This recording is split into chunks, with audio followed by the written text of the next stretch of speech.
What's up, everyone? On this week's episode, we're going to talk about why I think being a bandwagon fan is the way to go. We'll also discuss that Chester and Cheeto in Chief, aka Donald Trump's most recent attack on all-around Good Samaritan LeBron James. I'm going to tell you why California is inching closer and closer to being a police state, and much, much more. And oh, we have an all-new format! I'm your host, Grayson Gregory, and this is the Prove Me Wrong podcast presents What's Happening.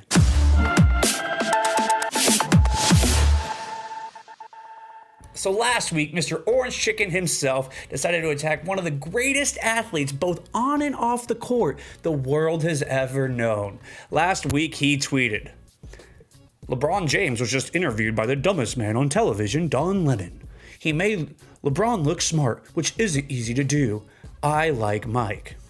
For those of you that don't know what he's referring to, he's discussing the Don Lemon and LeBron James interview that took place on CNN, or if you're a Fox News watcher, fake news CNN. This is on the same day that LeBron James opened up his brand new public school in his hometown of Akron, Ohio, called I Promise. Here's a couple sound bites from that interview that I think may have pissed off old delusional Don. But when you're a part of sports and you're a part of your mind, it just brings so much camaraderie and so much fun. You know, we are in a position right now in America, more importantly, where this race thing is taking over. You know, and because I believe our president is kind of trying to divide us.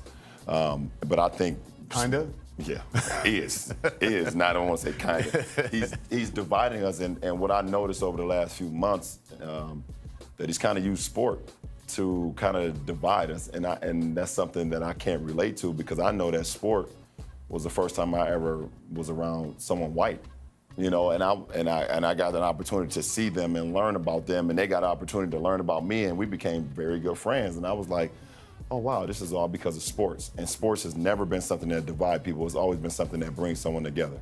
Do you remember any of your first experiences around someone who was different than you, someone who was white? You said because that was through sports. Yeah. Do you remember what it was and what was your reaction? It was different. I mean, they first of all, they ate dinner at a different hour than I've ever eaten dinner before. Like earlier? Yeah, like supper at like 6:30 in the afternoon. Right. I thought it was the afternoon. They call it evening time. Right. It was the first time I ever seen a pantry.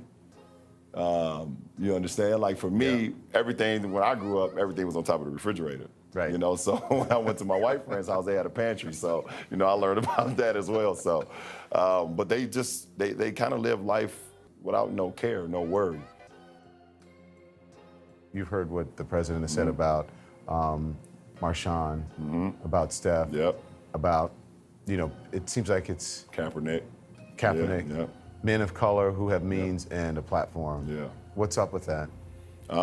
What's up with that is all wrong, and it's not up, it's down. And you know, for him to, like I said, use sports to kind of divide us is something I can't sit back and not say nothing.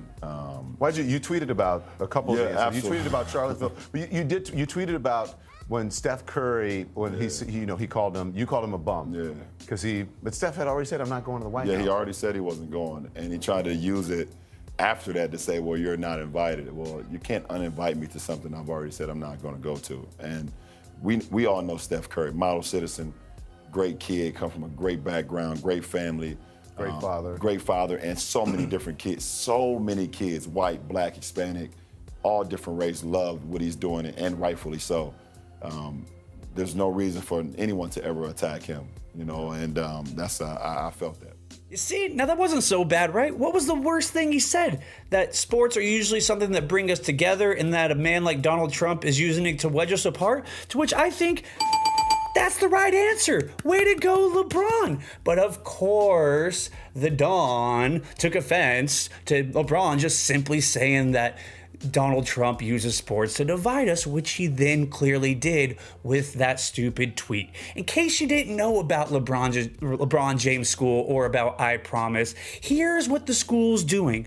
The school will start with 240 at-risk children, 3rd and 4th graders, with plans to expand to over 2,500 students. LeBron James' school is, you ready for this? Tuition free. Uniforms are free. Transportation is free.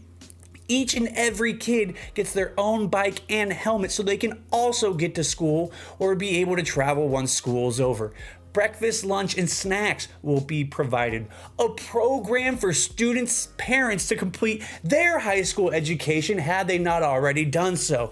And kids who complete this program will get free tuition to the University of Akron. And yet Donald Trump wants to come out and talk shit on LeBron James. Who else do you know is doing that in their very own community? Not Donald Trump. And Donald Trump wants to come out and talk shit on LeBron James. To that, I'm with my boy YG and I'm screaming, fuck Donald Trump.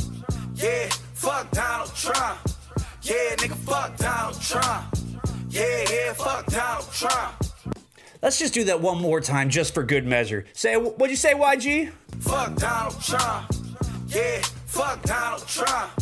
Yeah, nigga, fuck Donald Trump. Yeah, fuck Donald Trump.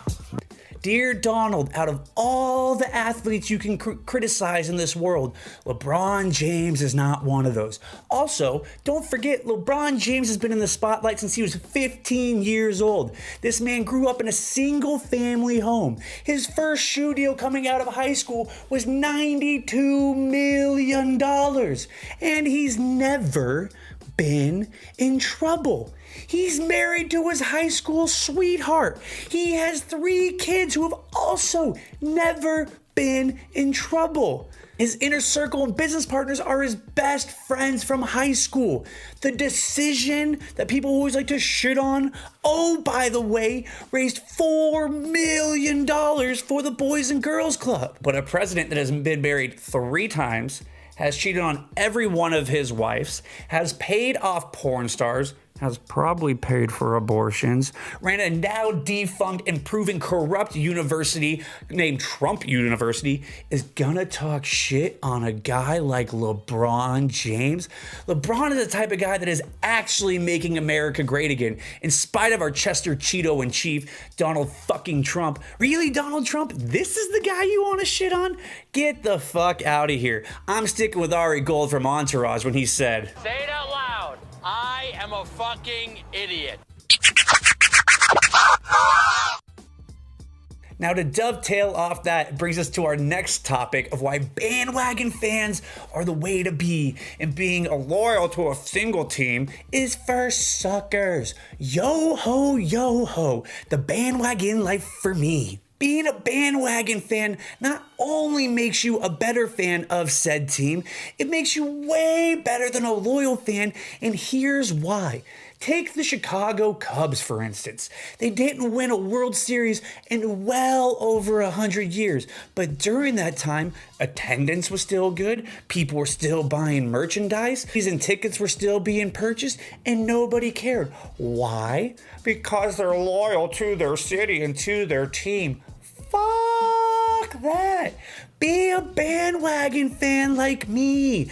Hop on the bandwagon when the team's good. Don't pay attention to them when they're bad. In doing that, it actually makes you a better fan, because then when you don't give that team your hard-earned money when they're sucking, it actually forces them to do something. And you might say, but Grayson, being a loyal fan, it makes it so much better. Why? I hopped on the bandwagon of the Lakers in 2008, and I had a great time cheering them on to victory and watching them defeat the Boston Celtics. I hate Boston. I don't have any fan bases anymore that I like, but I still loathe everything Boston. And when the Lakers took down the big 3 of KG, Ray Allen, and Paul Pierce, I slapped hands with friends. We drank beer. Give me that thing. I'll do one. I'll do one. We gonna do one. They gonna do one. They gonna do one. Do one. Do you, baby? Oh! That's a talented man right there. That's what I'm talking. Do it up again. We cheered, we watched the parade. It was just like I'd been a fan for 20 years. And also, like, just we were talking about that you should only support someone when they're doing good, and that makes you a good fan. Like, I'm a giant Will Smith fan. I'm not sure there's a video on YouTube that exists that I haven't seen. I watch his motivational videos. I like following him on Instagram and seeing him with his family. But you know what I didn't like of Will Smith? the Wild Wild West. You know what I didn't like from Will Smith? How About Earth? You know what I didn't like from Will Smith? Hancock. Who did? Who went to those movies? Now, does that make me a bad Will Smith fan? Does that make me not loyal to Will Smith because I didn't go see those movies? I would say it makes me a better fan that I only support him when he does good things. Now, still, I'm a fan of Will Smith when he puts up shit movies, but it doesn't mean that I'm gonna go pay to see them. And you know what that does? It forces people to be better. It's 2018. If you're a baseball fan of a shitty team, that means you have 162 games of misery. Let's say you watch half of those. So you're watching 81. You're spending 3 hours of your life for 81 games watching a team that's gonna do nothing. Watch a podcast, go see a movie, start up a docu-series. Have you seen Wild Wild Country yet? Go watch that. There's 6 hours there. There's 2 games that you don't have to sit through wallowing, being a masochist, and hating what you are consuming. Be better. You don't have to still watch the one team in your city. You don't have to still like that one band from your area. There's Spotify now. There's the internet. We can like other things. And just like I wasn't a Cavs fan or I wasn't a Miami Heat fan, I have been loyal to LeBron James. But you know what? If he fucks up and starts being an idiot, I'm out. I'm done. I'll hit the unfollow button. I'll stop paying attention to you. I'll stop being a fan. But then if you come back around and start getting your shit together, I will be a fan again. So does that make me a bandwagon fan? Sure, maybe. But I would argue being a bandwagon fan forces bands, forces actors, forces teams into making better choices. And in turn, on the positive feedback loop, it gives me something more positive to consume. So be better. Until then, yo ho, the bandwagon life for me.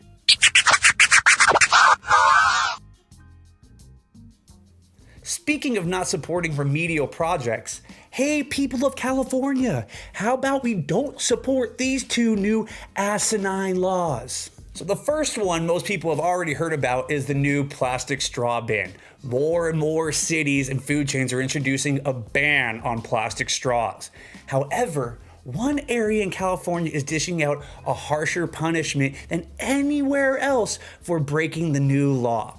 In June, the city of Santa Barbara passed a bill banning the distribution or sale of plastic straws at bars, restaurants, and other establishments, with plastic stirrers and cutlery only available upon request. The ordinance, which comes into effect at 2:01 a.m. on January 1st of 2019. So this year, when we're all out celebrating New Year's Eve, as soon as that clock strikes midnight and it goes to 2 a.m., no straws for you.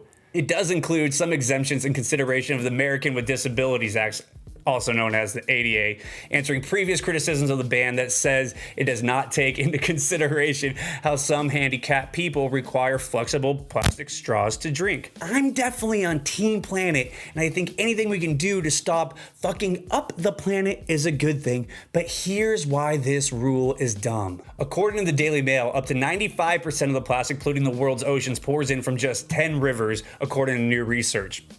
The top 10 rivers, 8 of which are in Asia, accounted for so much plastic because of the mismanagement of that plastic. About 5 trillion pounds is floating in the sea and targeting the major sources, such as the Yangtze and the Ganges, could almost cut it in half, scientists claim. Furthermore, according to Newsweek.com, the vast majority of the plastic waste in the ocean that threatens sea life isn't always straws. Even if there were 8.3 billion plastic straws washing around the ocean, that would amount to 0.03% of the 8 million metric tons of plastic waste on the high seas.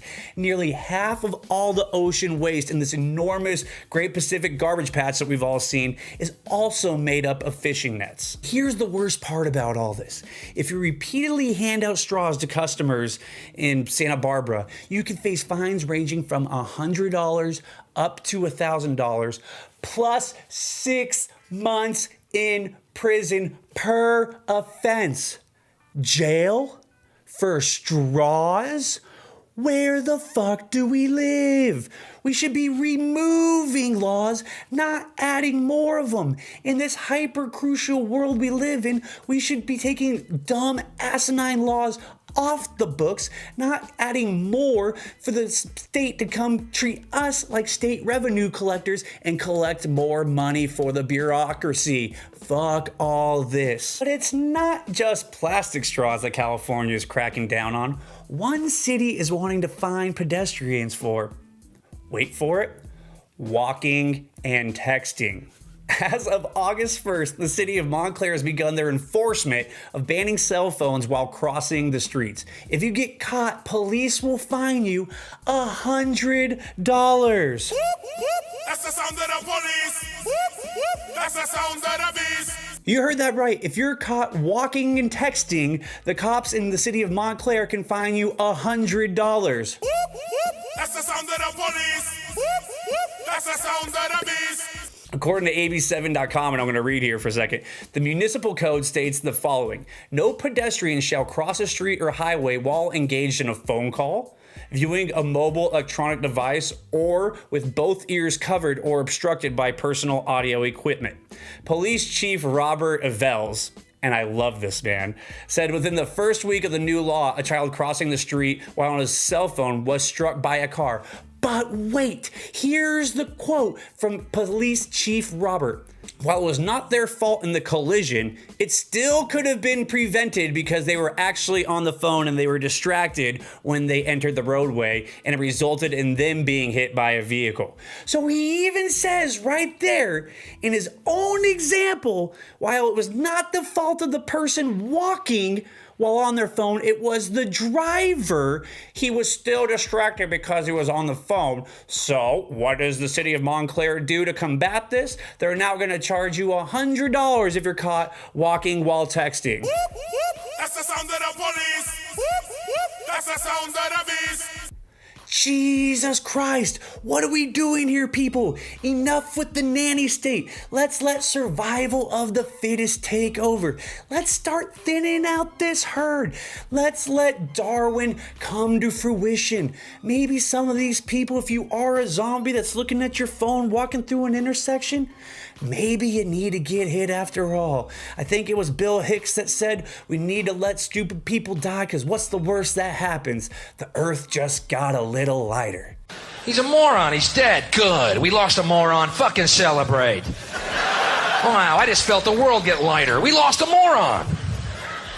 Put on the Hammer album. I'm ready to dance. We lost a moron.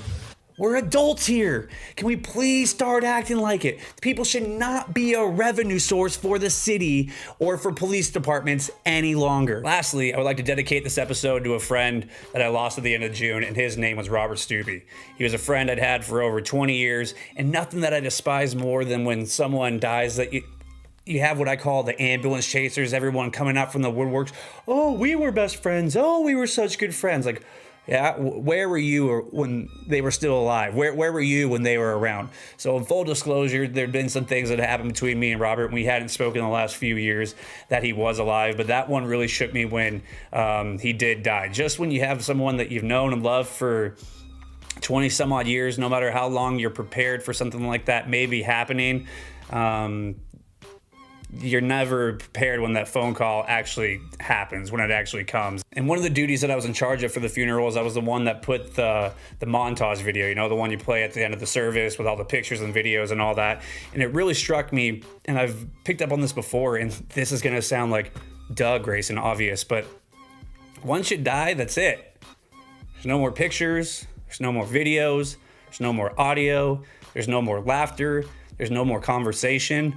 That's it. Let's close the book. It's done and done. And I think in this world, we always get talked about for having our phone out too much, taking too many pictures, taking too many videos. But I'm here to tell you, when it all comes to an end and you're looking back for old family members of a grandma, a grandpa, I mean, any family member, any friend, when that day does come, you're never once going to be pissed off that you took one too many photos.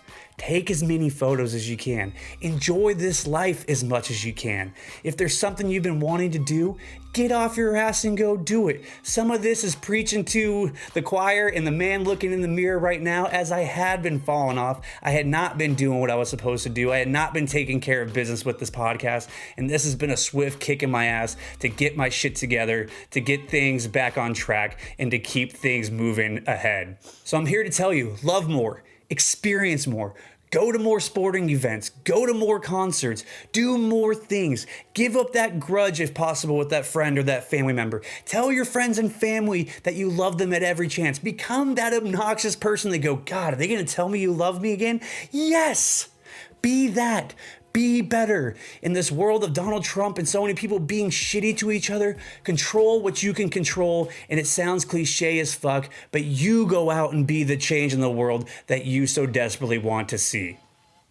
So that's the show. That is what's happening. That is what's happening. I hope you guys enjoyed this new format. Please subscribe to the YouTube channel, like the Prove Me Wrong podcast page on Facebook. Give me a follow on all socials at Grayson_Gregory. I appreciate every one of you.